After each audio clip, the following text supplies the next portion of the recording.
짜르, 혁명, 차이콥스키의 백조의 호수. 그 나라를 생각하면 어쩐지 신비한 느낌이 듭니다. 한반도와 맞닿은 아주 가까운 거리에 있으면서도 우리나라 사람들이 잘 모르는 나라, 바로 러시아입니다. 그럼에도 불구하고 톨스토이와 도스토옙스키는 한국인이 가장 좋아하는 소설가이기도 한데요. 문학으로 떠나는 러시아 기행, 러시아 문학 박사 김연경 작가와 함께합니다.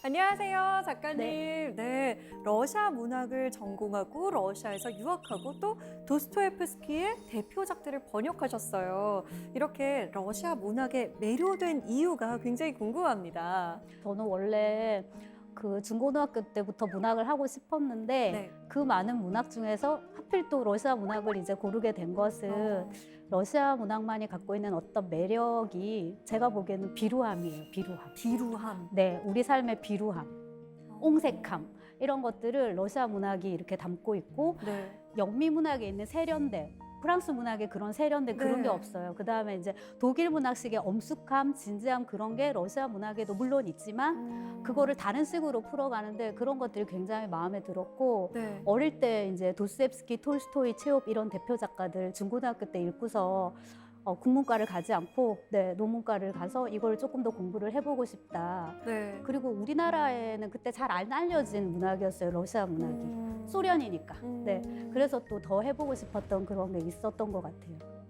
작가님이 느낀 러시아 문학의 비루함은, 옹색함은 어떤 느낌인지 굉장히 궁금해지는데요.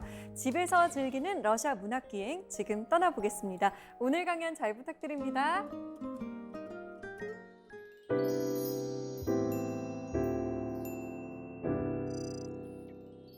흔히들 러시아 문학의 황금기는 19세기로 잡는데 우리가 아는 훌륭한 작가들이 저기 다 들어가 있습니다. 푸시킨, 고골, 여기 이제 낭만주의기 19세기 전반기의 이제 작가이고요.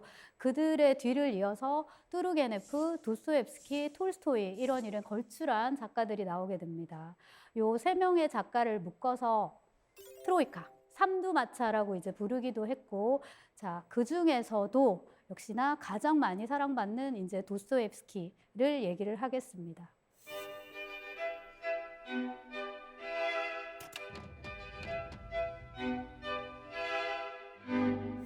우선은 작가 도스토옙스키에 앞서서 인간 도스토옙스키.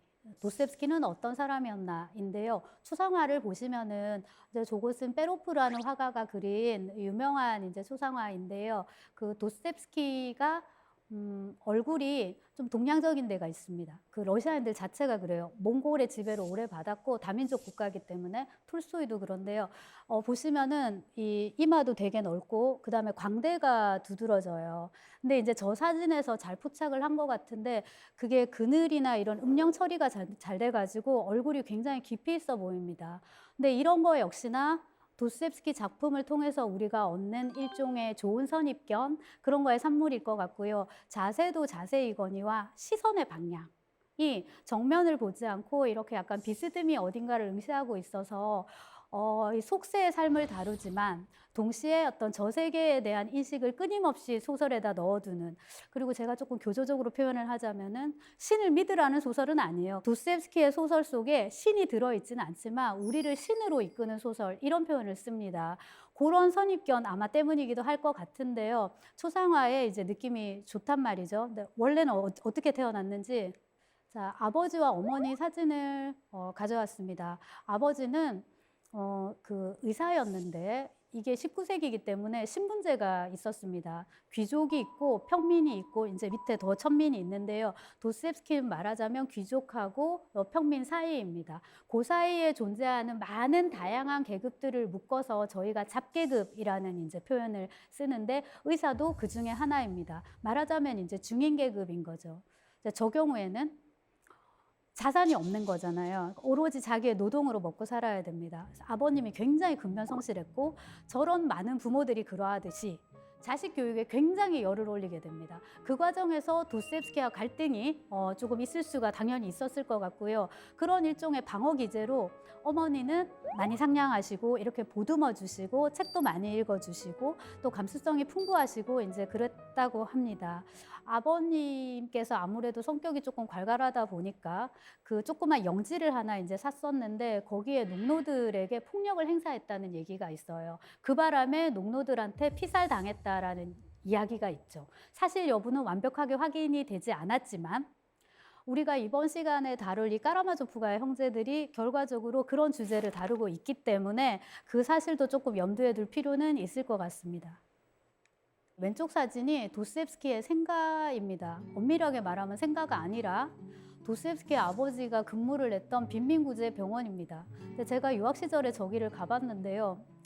도스옙스키는 모스크바에서 태어났는데 되게 가난했다라고 했는데 왜 이렇게 집이 휘황찬란하지? 라는 생각을 했는데요. 저기 앞에 보이는 건 동상이고요. 저건 지금 저렇게 꾸며놓은 거고 도스옙스키가 태어난 곳은 저 병원 옆에 이렇게 야트막한 1층짜리 관사가 있습니다. 박물관으로 지금 챙겨놨는데 이렇게 꾸며놨는데 되게 허름하더라고요. 그래서 이제 한번 놀랐었는데 그렇고 그 옆에 있는 이제 사진은 페테르부르크에 있는 도스옙스키 박물관입니다. 저기는 이제 도스옙스키가 마지막 인생을 보낸 곳이고 까라마조프가의 형제들을 이제 쓴 곳이기도 하죠. 대학원 시절에 이제 저기를 갔을 때도 똑같은 생각을 한 거죠. 페테르부르크의 빈민에 대해서 뭐 가난한 대학생 막 이런 것들에 대해서 쓴 작가인데 뭐야 이렇게 큰 건물에 살았단 말이야. 근데 그게 아니라 저 건물의 3층인가 4층에 이제 방 이렇게 하나를 이렇게 빌려가지고 이렇게 살았던 거죠. 그래서 한편으로는 위대한 작품이 태어나는데 굳이 많은 땅이 필요하진 않다 이런 생각도 이제 해보게 되지만 그거는 이제 우리가 다 살고 작품을 읽었을 때 얘기고 인간 도스옙스키에게 있어서는 저 가난이라는 게 생계라는 게 어마하게 중요한 그런 문제였다라는 거. 그다음에 젊은 날의 도스옙스키는 괜찮지만 중년 이후의 도스옙스키는 부인과 자식들의 생계를 책임져야 되는 가장입니다. 돈을 벌어서 먹고 살아야 돼요. 그래서 이제 그게 굉장히 큰 문제가 될 수밖에 없고요. 이렇게 속스러운 문제가 하나가 있고 그와 동시에 우리가 이제 도스옙스키를 설명할 때 많이 쓰는 표현 중에 하나가 악의 10년을 들여다본다. 그다음에 불안이라든지 절망이라든지 우울이라든지 이런 것들 우리가 생각하는 각종 이런 부정적인 의미군들 있잖아요. 그런 것들에 대해서 누구보다도 많이 탐구한 작가라고 이제 알고 있는데 어떻게 보면 극과 극은 통한다고 가장 물질적인 것과 가장 심리적인 것, 가장 정신적인 것이 이제 도스옙스키 소설 속에 같이 들어가 있다고 볼 수 있습니다. 그 모든 문제, 작가가 젊어서부터 쭉 고민한 문제가 총체적으로 담겨 있는 소설, 그 다음에 읽는 재미가 최고조에 이른 소설. 왜냐하면 자꾸 써갖고 잘 쓰게 되니까 구성 감각이 되게 좋아지거든요. 그게 이제 최고조에 이른 소설이 바로 까라마조프가의 형제들입니다.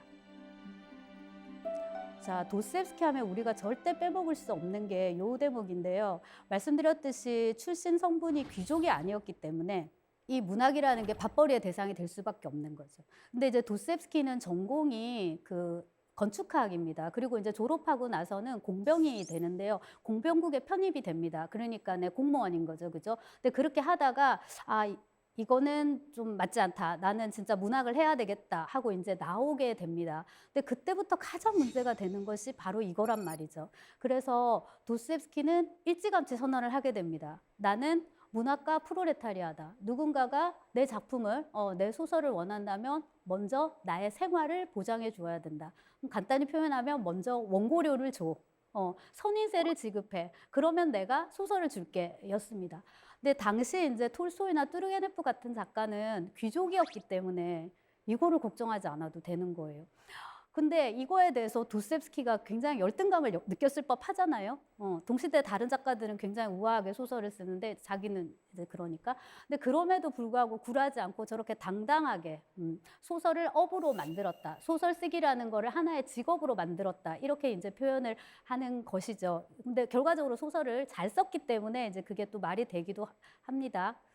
그리고 이제 많은 소설을 쓰게 되는데 그 26살에 쓴 가난한 사람들 있어요. 거기서부터 이제 시작을 해서 소설이 이렇게 쭉 상승곡선을 그리게 됩니다. 근데 이제 그 사이에 도스토옙스키 인생에서 아주 큰 사건이 하나 있게 되는데 간략하게 요약을 하자면 요즘식으로 말하자면 운동권 학생인 거죠. 그런 약간 혁명적인 활동에 관여했다가 사형 선고를 받게 됩니다. 근데 이제 그것은 취소가 되고 형이 이제 감형이 돼가지고 유형살이를 하게 돼요. 그래서 총 4년을 시베리아에서 진짜 문자 그대로 썼고 나머지 4년은 이제 사병으로 근무를 하고 돌아왔을 때 도스토옙스키가 이제 나이가 상당히 이제 들어있죠. 그러고 나서 이제 우리가 아는 죄와벌 이런 작품들이 나오게 되는데요. 죄와벌, 백치, 악령, 까라마조프가의 형제들 요렇게 이제 네 편을 그 4대 장편 이렇게 이제 얘기를 합니다. 근데 연구자들도 그렇고 독자들도 그렇고 선호하는 작품은 조금씩 달라요. 하지만 모두가 다 입을 모아서 최고작이라고 칭송하는 작품은 바로 저 까라마조프가의 형제들인데요. 저게 이제 초판이 1880년인데 보시면은 그 옛날 그 러시아 그런 그 네, 문자들이 보이고요. 그다음에 러시아가 그 당시에 출판 시장이 아주 그렇게 잘 형성돼 있지 않은 상황이었음에도 불구하고 초판이 일주일인가 2주일 만에 다 네, 팔렸을 정도로 호응이 좋았다고 합니다. 그리고 이제 저 때는 초판을 낼 때는 작가가 돈을 내서 자비 출판 형식으로 하게 되거든요. 근데 이제 반응이 좋으니까 또 찍게 되는 거죠. 그리고 이제 도스토옙스키는 2부를 쓰려고 계획을 하지만 이제 쓰지 못하고 1881년에 죽고 맙니다.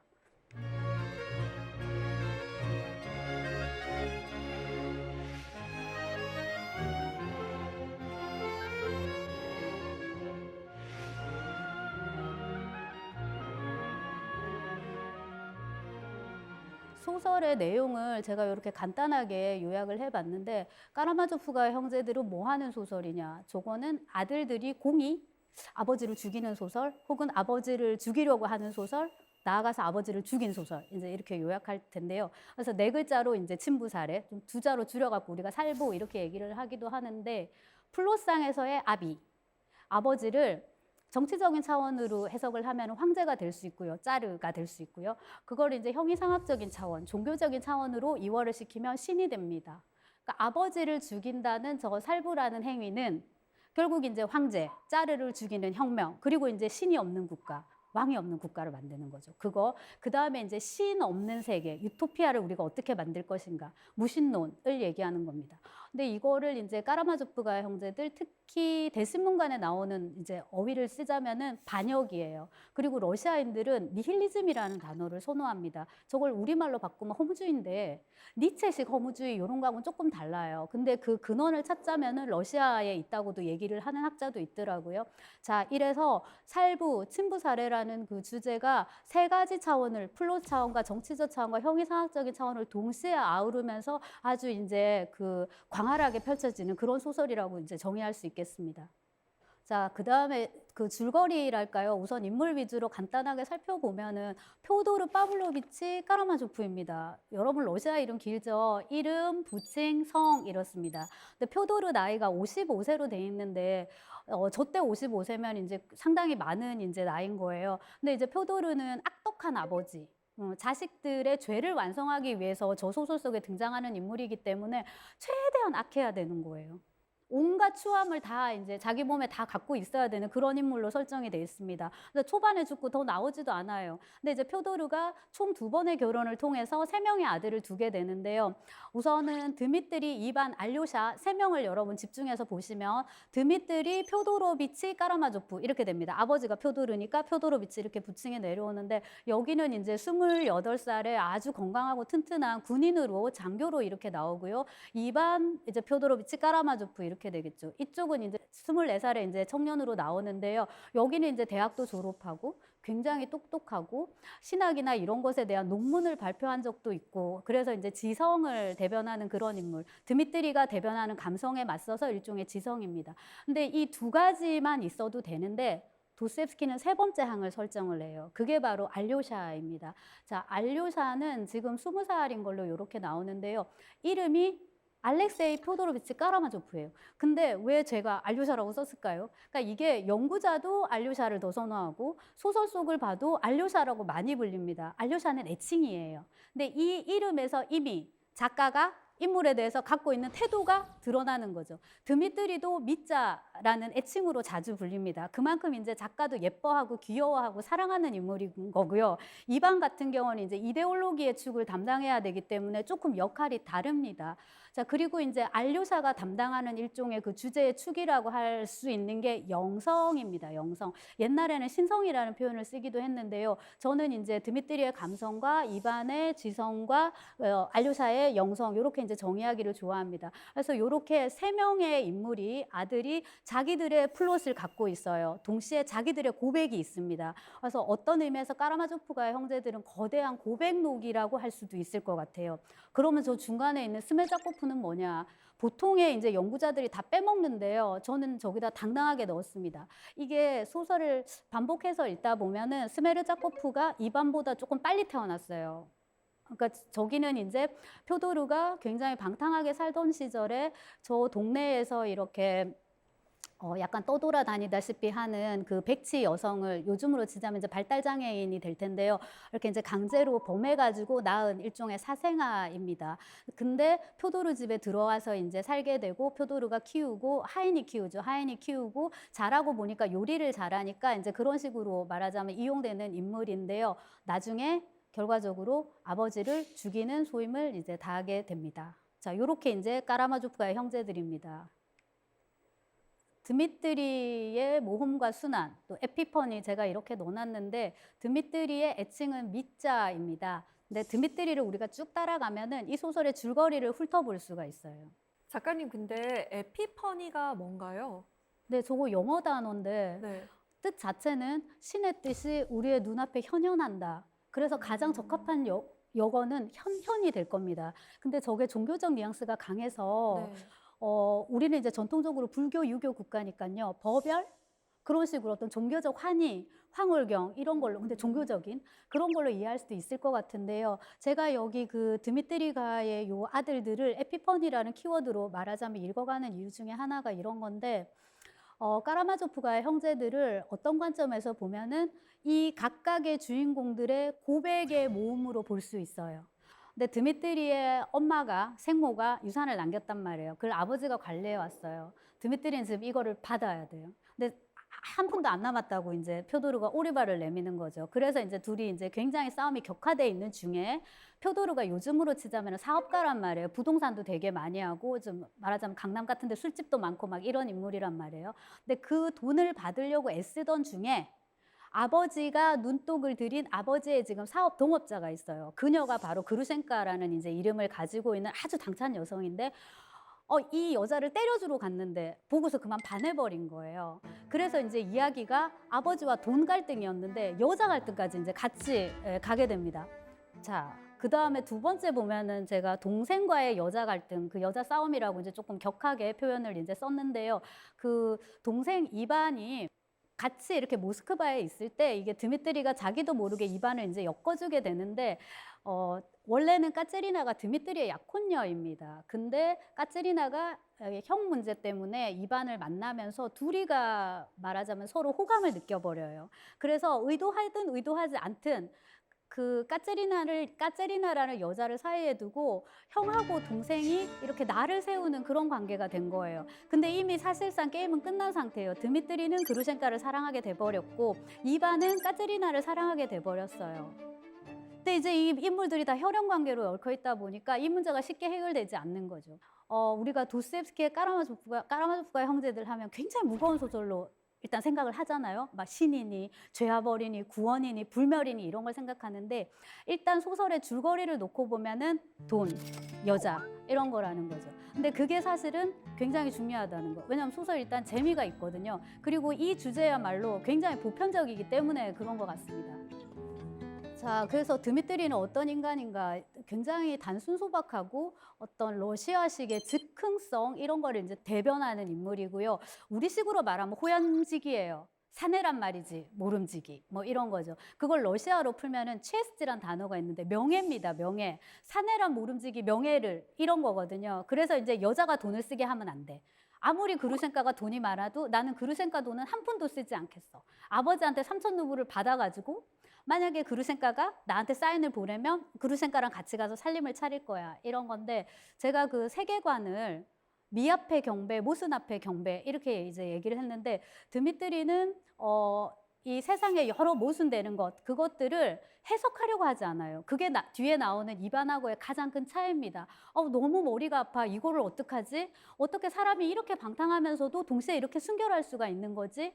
그래서 소설 속의 표현을 빌자면은 프리마돈나, 마돈나의 이상과 소돔의 추악함입니다. 그거 두 개가 인간의 내면에 동시에 공존한다는 거죠. 그거를 우리가 어떻게 받아들일 것인가. 그거에 대해서 드미트리가 신과 악마가 서로 싸우는데 그 전쟁터가 바로 사람의 마음이다라고 얘기를 합니다. 그거를 이제 그대로 받아들이고 그 모순 앞에서 경배한다, 고개를 숙인다. 이게 이제 드미트리의 입장인 거고요. 그래서 이제 나중에 구원받는다는 식의 이제 결말로 가게 되는 거죠.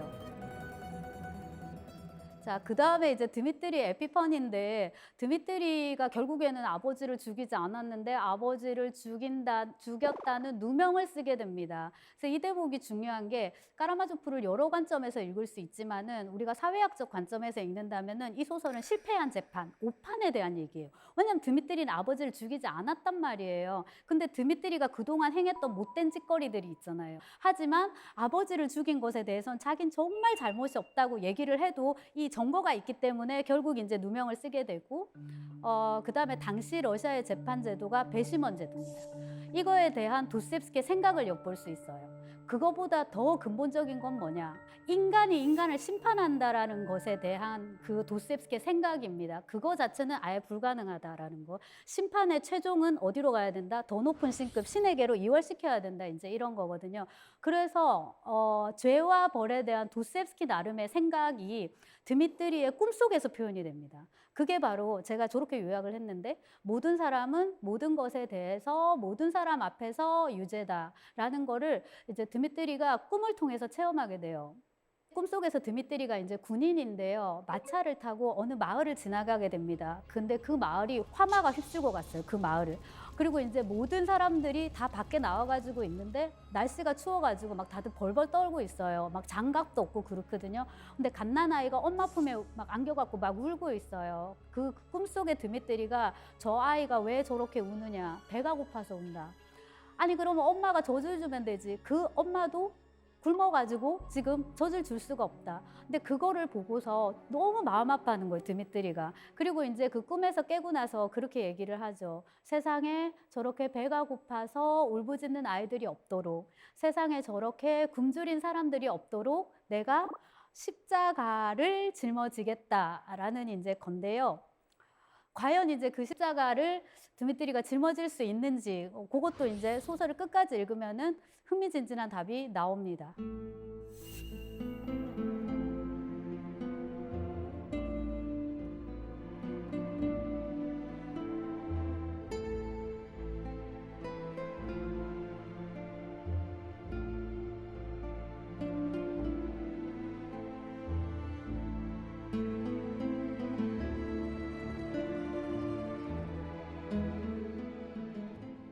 까라마조프가의 차남 2반의 경우에는 2반의 이론과 실제라고 이제 제목을 붙여봤는데 2반은 생각을 많이 하니까요. 자기 나름의 어떤 이론이 있어요. 그 다음에 이제 이게 실제 소설에서 어떻게 반영되느냐 하는 건데 신 없는 유토피아가 가능한가 어떤 이런 식의 거대 담론이 있는 거예요. 그 다음에 이제 나에게 주어진 자유를 얼마나 허용할 것인가 이제 이런 문제가 있습니다.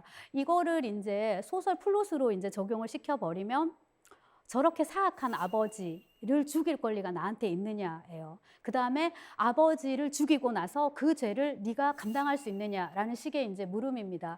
그거를 조금 자세히 살펴보면 그 이반의 사상을 얘기를 할 때 꼭 강조하는 문장이 신을 받아들이지 않는다는 게 아니라 신이 창조한 세계를 받아들이지 않겠다라는 겁니다. 짧게 요약을 하면 이게 이제 이반이 알료샤한테 얘기를 하는 건데요. 신이 자기의 모습에 따라서 인간을 만들었다면 인간은 좀 더 완벽한 존재가 되어야 되는데 왜 저렇게 많은 악을 행하냐 하는 거죠. 그리고 세계에 왜 이렇게 많은 부조리와 악이 판치느냐 하는 문제입니다. 또 그에 앞서서 이반이 어떤 말을 하냐면 우리 인간의 마음속에서 신을 죽여버리면 신에 대한 믿음, 불멸에 대한 믿음, 도덕, 옳음, 선함 이런 것들에 대한 믿음을 죽여버리면 모든 것이 허용된다.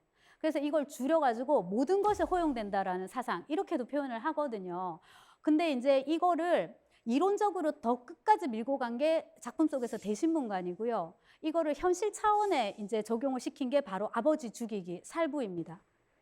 대신문관은 사대 복음서의 공이 묘사가 되는 예수 그리스도의 유혹 부분을 도스옙스키가 다시 썼다고 이제 보시면 되는데요.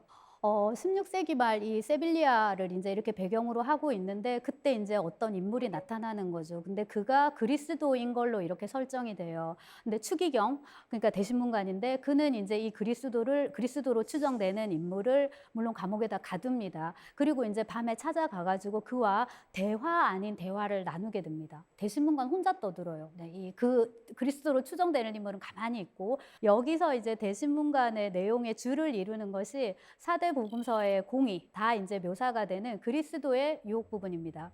예수 그리스도가 황야에서 이제 수행을 하고 있는 거죠. 마귀가 딱 나타납니다. 그리고 이제 세 가지 질문이라고 할 수 있고 이제 유혹이라고도 할 수 있고 이런데요. 저기 저 뒹구는 뭐야? 돌멩이가 보이느냐? 저 돌을 빵으로 바꿔라. 그다음에 이제 두 번째 질문이 저기 절벽에서 한번 뛰어내려 봐. 너는 하느님의 아들이니까 하느님이 너 안 죽게 해줄 거야. 이거고요. 세 번째 질문은 내 앞에 경배해라. 이거였거든요. 근데 세 가지 질문 각각을 다 예수 그리스도는 뿌리칩니다. 아시다시피 이제 1번의 경우에는 사람은 빵만으로 사는 게 아니고 하느님의 말씀으로 산다라는 이제 그거고요. 그 다음에 이제 두 번째 유혹에 대해서는 주 하느님을 시험에 들게 하지 마라라고 했었고 세 번째 이제 질문에 대해서는 물러가라는 거죠. 나는 오직 하느님 앞에만 경배한다라고. 이거를 도스옙스키가 가지고 와가지고 자기식으로 해석을 합니다. 1번은 기적에 대한 유혹, 물질적인 유혹입니다. 사람은 빵이 있어야 살거든요. 그 다음에 이제 두 번째는 뭐냐면 돌이 빵으로 바뀌는 기적을 내 눈앞에서 이렇게 보여줘야 되는 거예요. 우리는 권능을 원해요. 이 신비한 힘을 그대로 눈앞에서 보기를 원해요. 왜냐하면 약하니까. 자, 그 다음에 이 두 가지 문제가 다 해결이 됐을 때 요청되는 건데 세 번째, 모두가 다 함께 경배할 대상. 누구는 A를 섬기고 있고 누구는 B를 섬기고 있어요. 근데 사람이라는 게 간사해서 왠지 자기 거보다 남의 게 더 커 보여요. 그 전쟁이 일어나는 거예요. 그래서 요약을 하면 물질적인 만족을 우리한테 주고 그다음에 우리가 되게 괴로워하는 문제가 있는데 바로 자유, 선악의 판단 이겁니다. 그래서 이 자유를 떠맡아 주는 거예요. 대신에 먹여 살려주는 거예요. 이 욕구가 해결이 돼도 누구 앞에 경배할 것인가 다 같이 이 물음을 풀어주지 않으면 인간은 끊임없이 불행하고 경배할 대상을 찾기 위해서 끊임없이 전쟁을 한다는 거예요. 그래서 이 세 가지 요소를 지적을 합니다.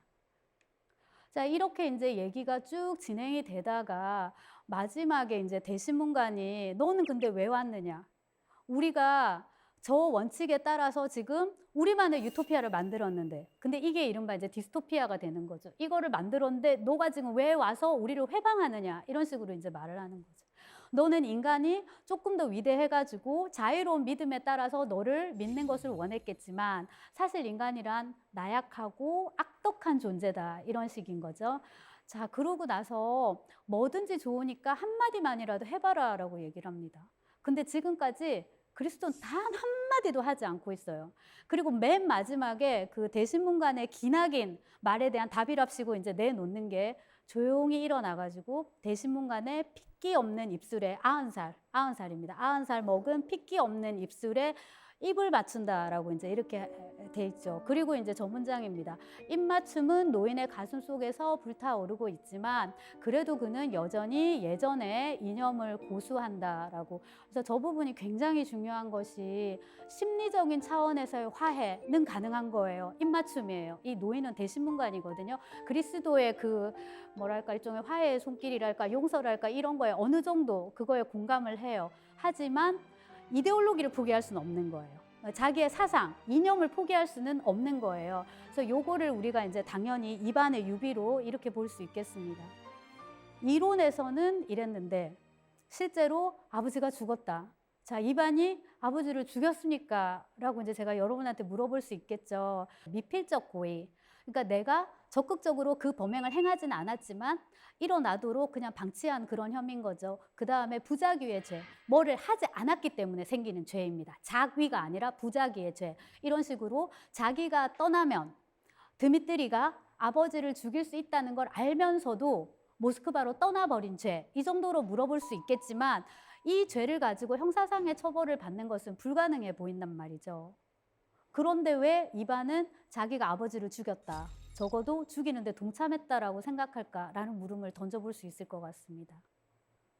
여기서 이제 그 종교적인 차원이 요청이 되는데 최고 신급의 법정은 우리 이 인간이 만든 법, 이것이 아니라 바로 신에게 있다라고 이제 볼 수 있을 것 같은데 이반은 오만하니까 그거를 받아들이지를 못하는 거예요. 하느님 제가 잘못했습니다 이럴 수 있는 건데 그러면 자기 이론하고 이게 모순되니까 이론에 신이 없어야 되는데 그 말이 안 된단 말이에요. 그래서 또 그런 식의 어떤 용서를 갈구할 수가 있지 않아요. 그렇다면은 오로지 나 자신만이 나의 죄를 심판할 수 있는데 그것은 또한 가능한가? 이런 이제 딜레마 속에서 이반은 분열하게 되고 드미트리의 경우에는 제가 아까 에피퍼니라는 표현을 썼는데 신의 뜻이 눈앞에 현현하는 거죠. 이반은 신의 뜻이 아니라 악마가 현현합니다. 그래서 그 부분도 되게 잘 썼는데요. 이반의 죄책감이 이반을 분열로까지 이제 몰아가서 그게 이제 악마의 형상으로 나타난다 이렇게 볼 수 있는데 도대체 그 죄책감, 죄의식이 얼마나 크기에 그래서 제가 이 대목을 항상 강조합니다. 죄의식이라는 것은 결코 죄의 크기가 아니라 죄를 느낄 줄 아는 마음의 크기에 비례한다. 그리고 도스토옙스키가 높이 평가하는 것도 이 대목이에요. 보통의 사람이라면 더 큰 죄를 짓고도 아무것도 못 느낄 건데 이반은 너무나도 예민한 도덕감을 가졌기 때문에 자기가 행하지 않은 그 범죄에 대해서도 죄책감을 느끼는 거고 그 다음에 여기서 작가 도스토옙스키가 생각한 죄의 표상을 생각해 볼 수가 있어요. 죄라는 거는 아버지를 죽인 거, 행위, 이제 스메르자코프죠. 그 다음에 난 아버지가 너무 싫어, 죽이고 말 거야 라고 떠벌리는 거, 말. 그러니까 이건 드미트리인 거죠. 이거 말고 이반처럼 아버지가 너무 싫어, 너무 증오스러워. 아버지가 죽어줬으면 좋겠어. 이런 식으로 무의식 차원에 내재되어 있는 이 욕망 있죠. 그것까지 죄의 대상으로 삼아서 단죄하고자 하는 그 도스토옙스키의 어마어마하게 그 결벽한 도덕률 이런 거를 또한 여기서 엿볼 수가 있습니다.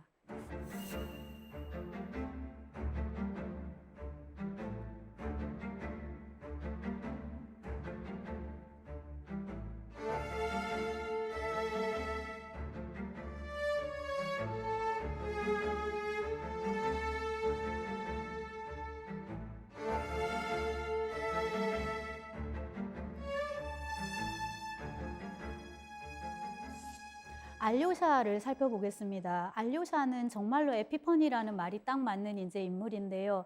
여기 그 까라마조프 형제들에게는 많은 이제 그 시험들이 주어지는데 알료샤에게 주어진 시험이라면은 그 아까 대신문관에서 세 가지 유혹을 한번 떠올려 보시면 바로 그 1번 기적 있죠. 그겁니다. 너가 기적을 보지 않고도 믿을 수 있는가? 결론적으로 말씀드리면 알료샤는 그거를 이겨내요.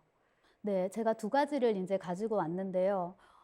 알료샤의 아버지는 표도로 물론 까라마조프지만은 알료샤의 정신적인 아버지는 바로 이 조시마 장로입니다. 소설 중에 이제 돌아가시게 됩니다. 근데 그 우리가 스님들이 돌아가시면 사리가 나오는 것과 비슷하게 장로님이 돌아가시면 시신에서 향기가 이제 풍긴다. 그게 말하자면 이제 신의 뜻의 어떤 현현으로 보는 거죠. 근데 조시마 장로님이 돌아가셨는데 시체 썩는 냄새가 나는 거예요. 근데 저게 소설의 한 챕터 아예 제목으로 딱 올라가 있습니다. 그러니까 이제 사람들이 쑥덕쑥덕 되기 시작하는 거죠. 거봐, 부인네들하고 너무 친하게 지낼 때 알아봤어. 아줌마들이 갖다 주는 단 것을 너무 많이 먹었어. 기름진 것을 너무 많이 먹었어. 이 종교 성직자가 이런 거부터 시작해서 이제 쑥덕쑥덕 되는 거예요.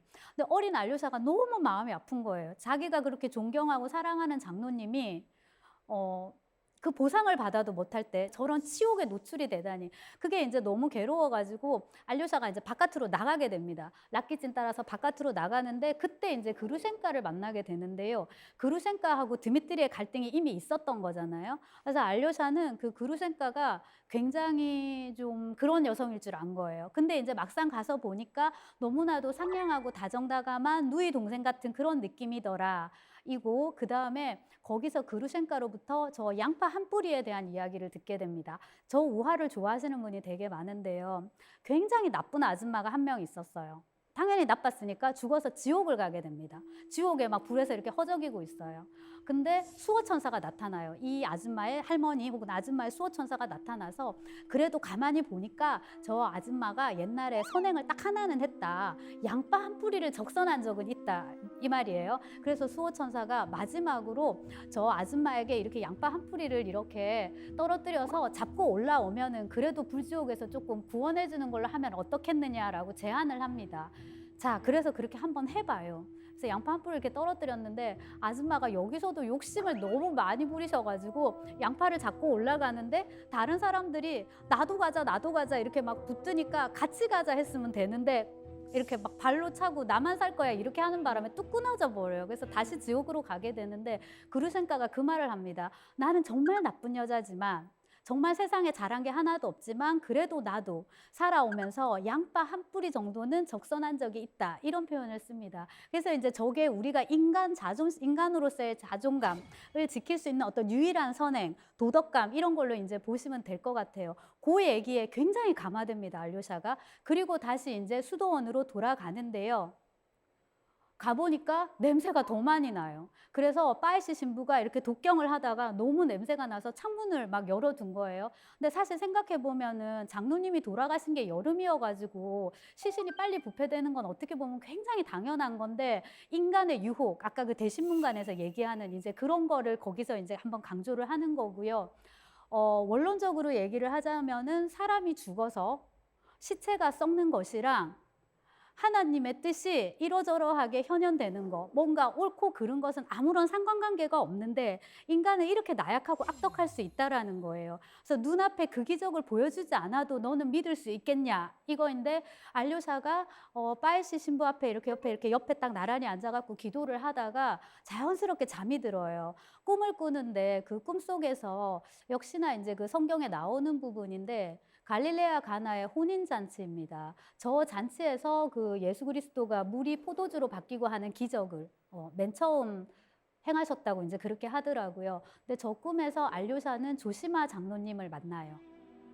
잔치에 왔니? 나도 초대받았구나. 이렇게 저분이 보이느냐. 근데 알료샤가 너무 밝아서 쳐다볼 수가 없습니다. 이런 표현을 씁니다. 그게 도스옙스키가 생각한 어떤 신의 표상? 그런 거였던 것 같아요. 이제 그런 꿈을 꾸고 나서 알료샤는 저게 진짜 진정한 어떤 에피퍼니구나 이런 느낌이 들 정도로 읽는 독자도 이렇게 확 이렇게 이제 흥분하게 되는 부분이 있는데 거기서 이제 말하자면 신의 뜻을 깨닫고 법복을 벗고 수도원에 머무르는 대신에 저 이제 죄 많은 말하자면 세속으로 나아가게 됩니다. 그 역시 조시마 장로가 명한 것이기도 합니다. 네가 있을 곳은 여기 수도원이 아니라 바로 저 속세다. 형들을 가서 지켜라. 한 명의 형 말고 두 번째 형까지. 그러니까 큰 형 말고 작은 형까지. 그렇게 말한 대로 나가게 됩니다.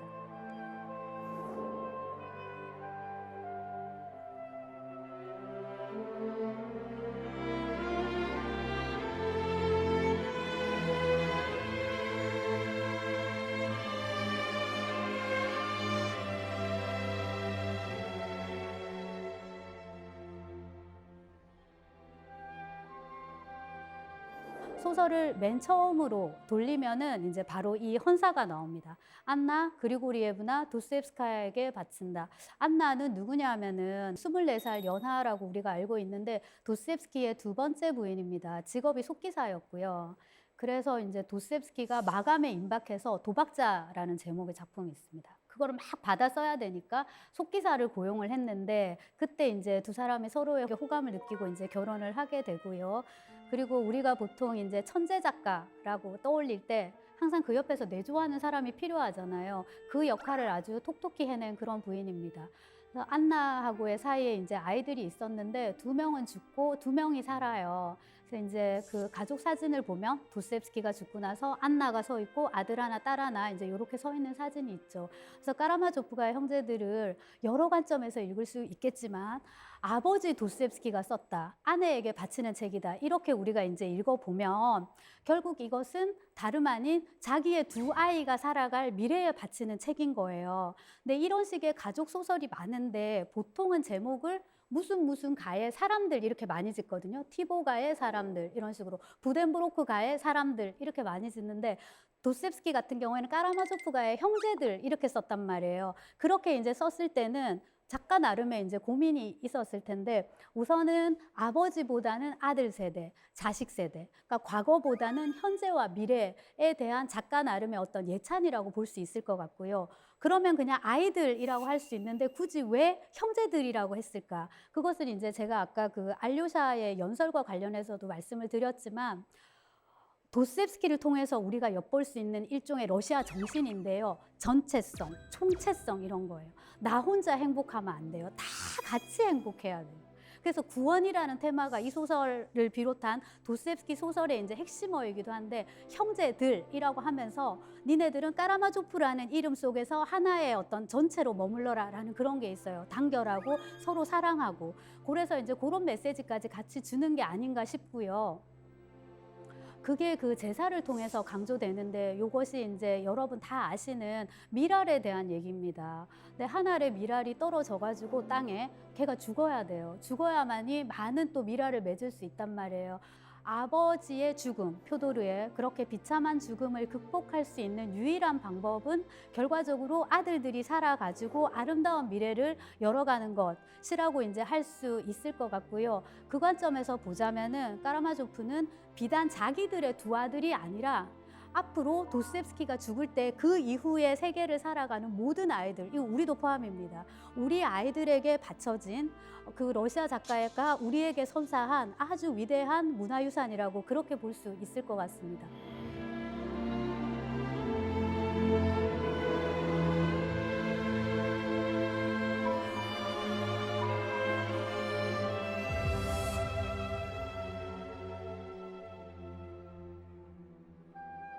우리가 살아가면서 이런 생활의 여러 문제와 더불어서 생각보다 꽤 자주 큰 문제들을 만나게 됩니다. 인간이란 무엇인가? 나는 어쩐 존재인가? 정말 신이란 존재하는 것일까? 근데 이런 어떤 육화된 형상의 신이 아니라도 우리의 힘이 가닿지 않는 어떤 거대한 자연의 영역, 그걸 우리가 이제 신이라 부를 수 있는 거죠. 그런 것이 존재하지 않을까? 그 다음에 죄란 무엇인가? 벌이란 무엇인가?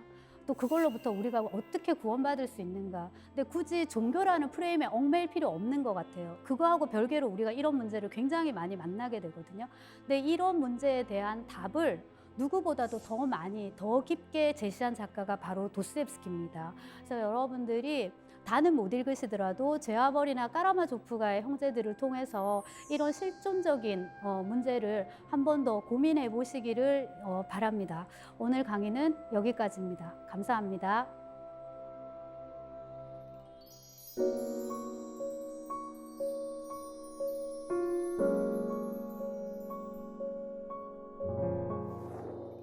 네, 강연 잘 들었습니다. 강연을 듣고 보니까 19세기 작가들이 했던 고민이나 우리가 지금 하고 있는 고민이나 별로 다를 것이 없다라는 생각이 드네요.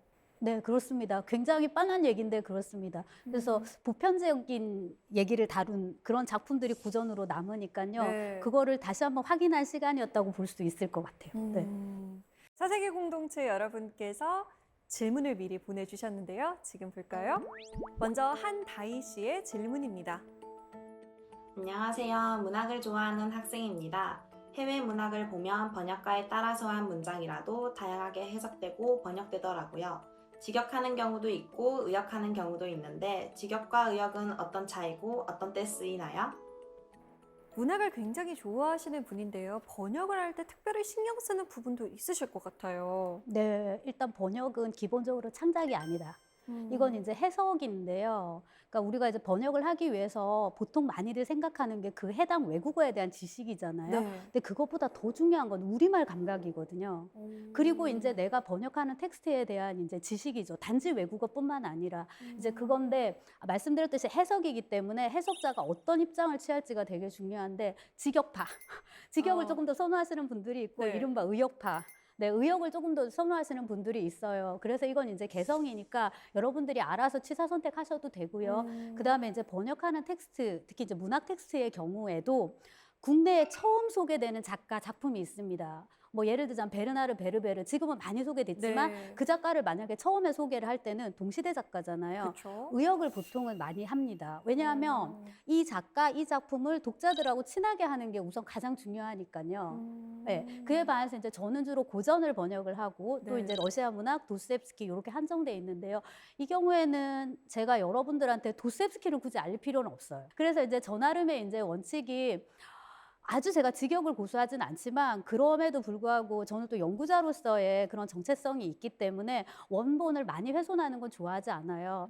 그래서 번역을 할 때 처음에는 완전히 거칠게 옮기고 그다음에 이제 두 번, 세 번은 여러 판본을 대조해서 옮기고 세 번째는 거의 100% 우리말만 봐요. 우리말 흐름만 이렇게 쭉 봐서 얼마나 우리말로 그래도 자연스럽게 읽히는지 그리고 이제 편집부가 보고 하니까 여러분이 읽는 데는 큰 무리가 없을 걸로 생각이 됩니다. 네.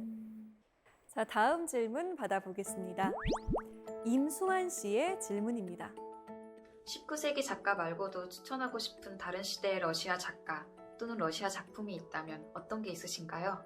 굳이 더 옛날로 막 18세기 중세 이렇게 가실 필요는 없고요. 네. 20세기 작가 중에 제가 작년에 번역한 그 파스테르나크라는 작가가 있습니다. 닥터 지바고가 유명한데요. 뭐 로맨스로 읽으셔도 좋고요. 그다음에 이제 러시아 혁명이나 이런 것에 대해서는 우리가 역사적인 관심도 있잖아요. 그런 거를 이제 당시 지식인 작가는 어떻게 묘사했는가로 생각하고 읽으셔도 될 것 같고요. 그다음에 국내에는 조금 인지도가 낮은데 학자들도 좋아하고 영미권에서는 꽤 인기가 있는 불가코프라는 작가가 있습니다. 네. 그래서 대표작이 고장과 마르가리타인데 네. 지금 국내에 번역이 여러 판본이 나와 있는데 독자들이 잘 모르셔서 잘 안 읽는 것 같은데 스탈린 치하의 그 러시아 소련이죠, 그죠? 그 현실에 대한 아주 통렬한 풍자, 네 그런 거. 그 다음에 이제 솔제니츠는 다들 아실 거예요. 노벨상도 받고. 네. 그래서 뭐 다들 아시겠지만 이반 데니소비치의 하루 짧으면서도 강렬하고 이제 약간 실용적인 목적도 있어요. 스탈린 치하의 이런 수용소의 현실. 그다음에 네. 우리의 현실이 얼마나 지금 소중한가 이런 걸 알아볼 수 있을 거고 끝으로 나보코프라고 그 미국으로 망명을 해서 영어로 썼기 때문에 한때는 러시아 출신의 미국 작가 이렇게 국내에 소개가 됐었는데 뭐 지금은 저희가 많이 번역도 하고 러시아 문학 쪽에서 그래서 여러분 꼭 한번 보셨으면 좋겠는데 이쪽은 완전히 미학주의입니다. 그래서 지금 말씀드린 이런 문학 정치의 상관관계를 보여주는 작품이 아니라 네. 전혀 다른 결의 러시아 문학을 만나실 수가 있어요. 그래서 그쪽도 적극 추천합니다. 네. 오늘 강연을 듣다 보니까 얼른 서점에 가서 러시아 문학 관련 서적들을 좀 사서 봐야겠다라는 생각도 듭니다. 오늘 강연 정말 잘 들었습니다. 고맙습니다. 감사합니다.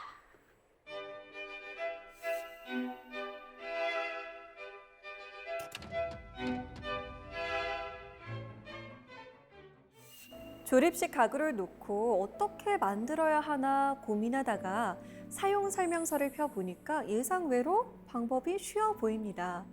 그렇다면 이 사용 설명서를 만든 이는 누구일까 생각하게 되는데요. 아마 이 제품에 대해서 가장 잘 알고 있는 사람이겠죠. 그토록 복잡한 것을 보다 자세하게 혼자서 할 수 있게 만든 사용 설명서에 절로 감사한 마음이 듭니다. 문득 복잡해 보이는 우리 인생에도 사용 설명서가 있으면 좋겠다라는 생각이 들어요. 혹시 위대한 작가들이 남긴 일명 고전 문학이 우리 인생의 사용 설명서가 될 수 있지 않을까요? 사세계 공동체 스미다. 저희는 다음 시간에 찾아오겠습니다. 고맙습니다.